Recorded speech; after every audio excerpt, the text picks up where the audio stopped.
Hi, everyone. This is Felicia Brown with One Concept Radio, where I'm getting to know experts and educators from the massage, chiropractic, acupuncture, and spa professions. Today, I'm here with Don Dillon. Don Dillon, RMT, is the author of Massage Therapist Practice, Start, Sustain, Succeed, and the Self-Study Workbook, Charting Skills for Massage Therapists. His website, massagetherapistpractice.com, also provides a variety of resources for massage therapists. Welcome, Don. So glad to have you here today. Thanks, Felicia. It's great to be here with you again. Look forward to seeing you in a couple weeks at the Canadian Massage and Chiropractic Conference. Yeah, it's going to be a great event, and I'm looking forward to seeing you as well. And we're trying to, today, Don, give our listeners a chance to hear your thoughts on a few different things, both that are related to what you might be talking about at the conference and just some of your philosophies in general. So I'd like to just jump in first and find out your thoughts about why primary, complementary, and alternative medical professions should consider working together towards common interests. Well, it's a itself for a number of years. Interestingly, Initially, I thought, like most of us do, that our profession we're involved in is something we should forward and has its own issues that we're trying to advance. But attending a conference a few years back, a chiropractor actually mentioned, his name was William Meeker, he mentioned, why are we trying to do all this ourselves? Why aren't we working together? Because complementary and alternative medicine practices and practitioners are typically marginalized. They're usually not included under healthcare in the various states and provinces that they're offered. So as a result, have often been marginalized and sent to where they only operate in sole practices. They've had to carve their own niche in the marketplace because they're not covered under government-sanctioned Western medicine. And, of course, as part of creating that silo mentality, we often try to preserve our identity. We fear loss of autonomy. We don't want other professions making decisions for us, so we tend to be very protective of our professions. But it really stunts our growth, and, of course, none of the primary complementary and alternative medicine professions have enough resources to move things forward. We really all have common objectives, quality education and training, public and media relations, representing practitioner interests to government, to gatekeeper health disciplines and the insurance industry, and developing research and evidence-based practice. And I think if we combined our efforts, we really could make exponential gains. And some of our listeners out there might say, well, complementary and alternative medicine, we don't really want to be associated with that. But what that means is these CAM is defined as not having sufficient evidence yet to break into what would be covered under provincial or state healthcare plans. So there are a number of professions that are poised to do so, but don't have the resources to do it by themselves. So those would be chiropractic, naturopathic, traditional Chinese medicine, and acupuncture and massage therapy. Not the marginal professions that may not be pursuing some of those common goals. I'm talking about the primary ones. Again, if we all work together, we really could do some great things. As sole professions, we're not able to move very far against the much larger industries that exist out there. Yeah, it kind of reminds me of a quote. It's a U.S. history quote, and I wish I could tell you who said it, but the idea is, together we stand, divided we fall. In other words, we can do more. If we put our heads together, we can give a better result to people as a group, by having those relationships, and we can further all of our professions better by working together and understanding we do have common issues and goals and audiences that we're trying to move forward with, and, why try to do it alone? Yes, exactly. So, you mentioned a couple of things, but are there any particular reasons that you want to point out as far as why traditional sole practitioner working models don't perform as well financially, and, maybe some improvements that people could make to make them perform better? Well, as I mentioned, because we've been marginalized, because we haven't benefited from the infrastructure that Western medicine has, where they have hospitals, they have various supportive, admitted, and operative systems that allow doctors just to focus on medicine and support them in terms of research and technology and innovation. We really don't have that in the complementary and alternative medicine professions. And for the most part, our applications are very time and labor intensive. As you know, Felicia, giving a 1-hour massage is very tiring, and it takes a lot of time and effort, and it limits your work capacity. There's only so many people you can treat in a day by yourself. And the real problem is, of course, that forces us to only be able to work part-time hours. Looking at U.S. and Canadian surveys, massage practitioners work between 14 and 19 hours. So we're expecting to make a full-time living only working part-time hours. The model just doesn't work. Ironically, the compromise we seem to have made is that those practitioners that have been very successful and have managed to broker an opportunity for other practitioners to come into the business, because of really bad information by well-meaning but accounting ignorant advisors, we often subsidize the practitioners that are coming into our businesses. We often give them the lion's share of the service fee, and we don't keep enough of the fee to cover the capital expenditures and the operating expenses, or even to realize our own profit margins. So there's a real issue in the profession where practitioners are not fully supporting themselves, and the ones that are opening up business opportunities and inviting other practitioners in, they're often putting themselves in a point of risk by not covering all their costs.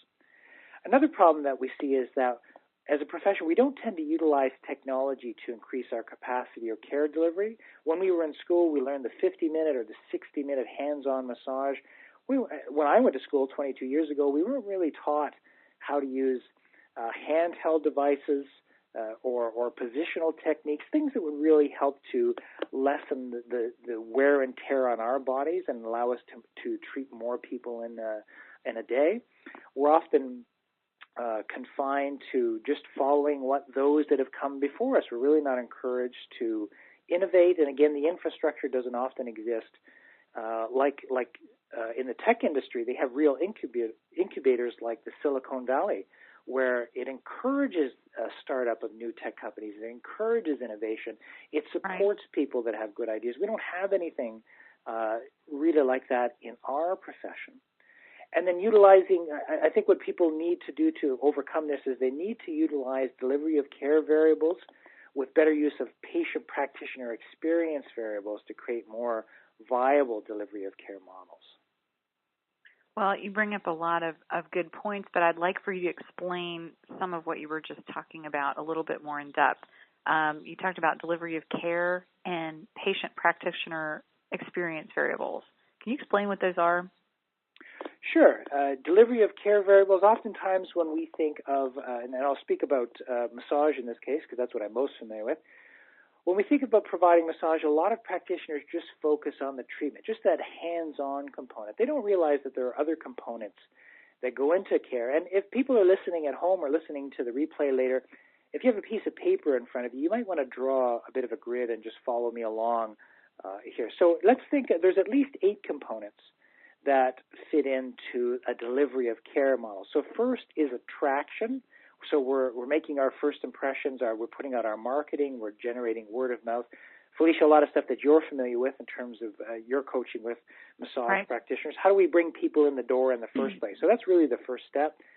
Then the history or the intake, how are we assessing their primary complaint, the symptoms they have, how are we screening for yellow and red flags. The third part is assessment, general health, their vital signs. And if you're in massage or chiropractic or acupuncture, you may be assessing primarily for neurological or musculoskeletal assessments. If you're a naturopathic practitioner, you may be assessing for digestive concerns, endocrine concerns, other concerns as such. But assessment is really the third step. The fourth step is the diagnosis, or for those professions where diagnosis is precluded by the laws in the provinces or states in which they practice, your clinical opinion. Either way, you really have to come to a conclusion when you do an intake.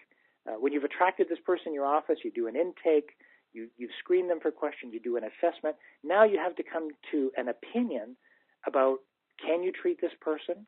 What's their condition, and what can you do about it? So you have to come to that. If you don't like the word diagnosis, you have to come to your clinical opinion or your professional opinion. And then you have to consider the intervention, the dose, the frequency and term of care that you're going to provide. The fifth variable is treatment. So as I mentioned, we usually just think of the treatment, but it's actually the fifth variable that we get to in the whole process of providing care. And the treatment would include any techniques that would prepare the person, like breathing or relaxation techniques, maybe hydroelectric therapies, some kind of positional release, the actual method, whether it's Swedish massage or myofascial release or any number of dozens of different techniques, what you're applying. And then the recuperative aspect after. What are you doing to help the person reintegrate into themselves? Maybe breathing, relaxation technique, or maybe additional hydrotherapies or electrotherapies. And then the sixth component is the reassessment. So now that we provided care and we did our original assessment, how do we know that our interventions made a difference? How do we know that we actually improved the quality of life of this person? The only way we can tell is if we do a reassessment and we measure outcomes. The seventh step is our prescription. So whether we're giving remedial exercise or home care to the individual, if we're referring them out, if it's something that they present with is outside of our scope, and what kind of treatment plan we set. And then the final point, and again, you're an expert on this, Felicia, is connection, is follow up with them in 24 hours, find out how they responded to care, send out an e-newsletter to them, keep in touch with them through direct mail offers, entice them to visit your website. How can you continue to build a relationship after you've provided care? So again, we're only thinking of the treatment portion, but really there's 8 parts: the attracting the person in, the history or the intake, the assessment, the diagnosis or professional opinion, the actual treatment we're providing, the reassessment after the treatment, the prescription we have for what they do after they leave the office, and how do we connect with them later. So 8 components that go into the delivery of care variables. So if you're at home and you're writing these down one side of the page, now I want you to look at the top of the page and consider the patient or client practitioner experience variables. So these define what experience both with the person receiving care and the person giving care. So some of the variables that I've come up with are the time. So how much time are you spending providing care? In often cases, for a very acute condition, it might be a shorter treatment. For a more chronic condition, it might be a longer treatment, for example. The team you're working with, again, a lot of us are forced into sole practitioner models, but I'd like to get people to start thinking about, well, what if you had an assistant? Or what if you had, as a massage therapist, what if you had beside you working a naturopathic practitioner, maybe an acupuncturist, maybe a chiropractor? How could you all work together? The technique that you're using, maybe it's an active technique, it's assisted, maybe it's passive, resisted, positional, postural, cognitive, kinesthetic. There's a variety of ways that techniques are used to affect a change. Technology, when I say technology, people usually think of computer technology, so they think of online booking, for example, or online record keeping. But you're using technology for stimulation or sedation, maybe ultrasound or muscle stim, a variety of techniques that exist. You're using technology to measure, so maybe muscle testing to measure the strength of a muscle. In your communications, your email communications, your e-newsletters are using technology. Your marketing, your invoicing, how you secure your records, those are all aspects of using technology. Next one is tangible outcomes. So we set a baseline when a person comes in, what their range of motion is, for example, and then we look at how did they change because of the treatment we provided after. What were the outcome measures afterward? And then the final point is the take-home pay. It doesn't matter what your fee is that you're charging.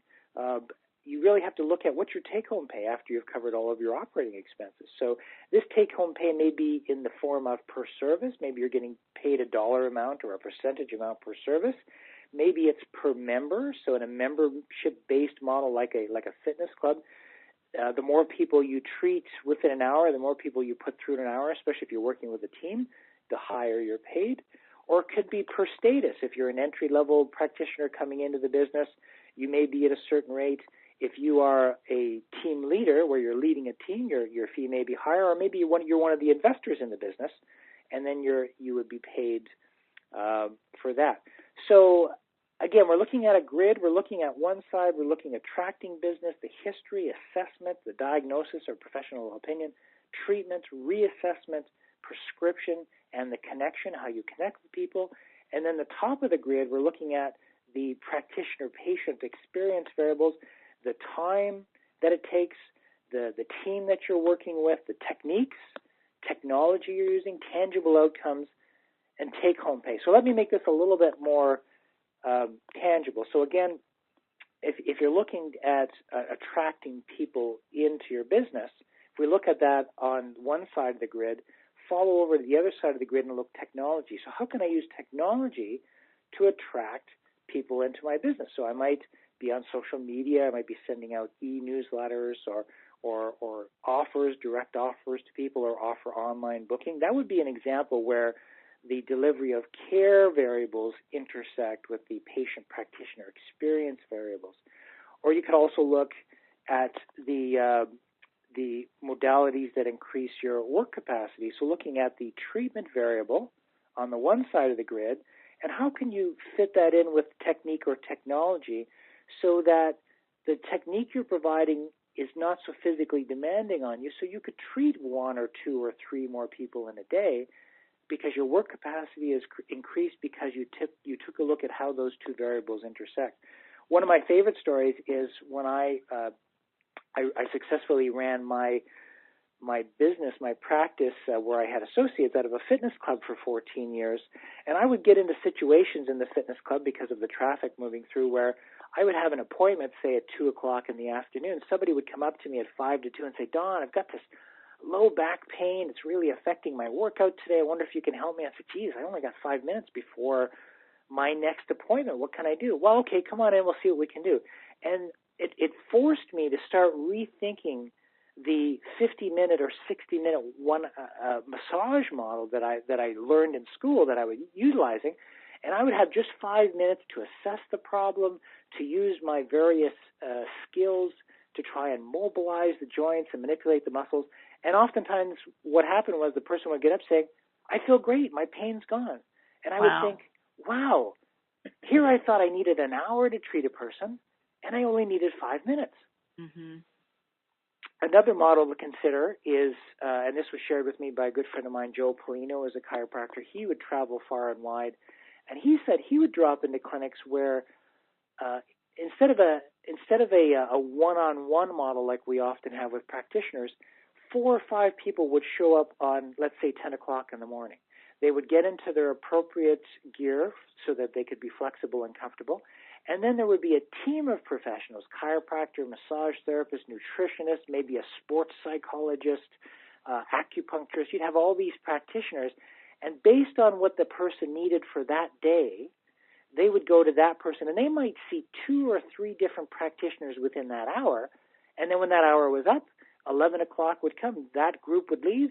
The next group would come. So imagine if you're a practitioner that's confined by the time and labor-intensive model of massage, what would happen if you were working alongside these other disciplines in a model where 5 or 6 people were coming for that hour? Imagine how just by that change in thinking would change the way you were providing care. Yeah, sometimes it's as simple as just shifting your mindset to change your whole business. Yeah. Your whole business model. Yeah. Well, you're definitely giving me lots to think about, Don, and I'm sure everyone listening. And there's plenty of reasons why people should come to your classes and learn. But before we give people information about doing that, I'd like to know why you like to come to the Canadian Massage and Chiropractic Conference. Well, for me, the Canadian Massage and Chiropractic Conference is like the Mecca. It's the place that you go home to. You know, we work in isolation one-on-one with our clients or patients every day, and we benefit greatly from those interactions, but we need to go home and be nurtured. It's the same things we do that have a knowledge base similar to ours, a lingo, an experience base that's similar to ours. So for me, going home to the Canadian Massage and Chiropractic Conference is an opportunity to listen to other speakers like yourself, and I can get some new ideas and look at things differently. I can build on collegial relationships that I don't get to build during the year because of the distance between where I live and where they live. there are thousands of products and services in the exhibit hall. I mean, just walking through the exhibit hall is kind of like walking, when I was a kid, going to down to Sears downtown Toronto to the Santa Claus display with, all the lights and all the fabulous things to look at. I mean, it's just going to the exhibit hall is just a fantastic, awe-inspiring experience in itself. And of course, the team at One Concept that run the conference, they really have done a great job in ensuring that it's not all business, that they have events, gala events during the evening and parties and get-togethers. So there's a blend of the social mixed in with the professional. So it's really 3 days of just, what can I say, heaven? 3 days of heaven to go and have this multifaceted experience. It's inspiring, it's stimulating. At the end, it's exhausting, but ultimately, it's worthwhile, and I wouldn't miss it for anything. Oh, I'm with you. The Canadian Massage Conference. I mean, really all of the One Concept conferences, but for some reason, the Canadian conference in particular it's my favorite conference to go to. And maybe it's because the first time I ever went, I was welcomed with such open arms from everyone that was there and made to feel like I was part of the family. Even though I'm a good old Southern girl from North Carolina, I felt like I was welcome to Canada and like I belonged there. So it's like going home for me too. And, it, along with the other One Concept events, are just great places to spend time with people you care about, really get a lot of knowledge and rejuvenation for the profession, as well as having some great fun at the different events. It's going to be a blast. Yeah. It's worth traveling for sure. Without a doubt.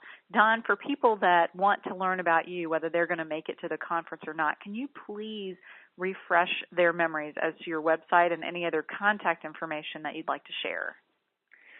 Sure. Well, I'm fortunate enough to be presenting at the conference 3 different workshops. I just talked about one of them today, the complementary and alternative medicine collaboration and viable business models. I'm also speaking on what I wish I learned in massage school. I want to just send an invitation to all the educators out there. Please come to this. Your students need to know this information.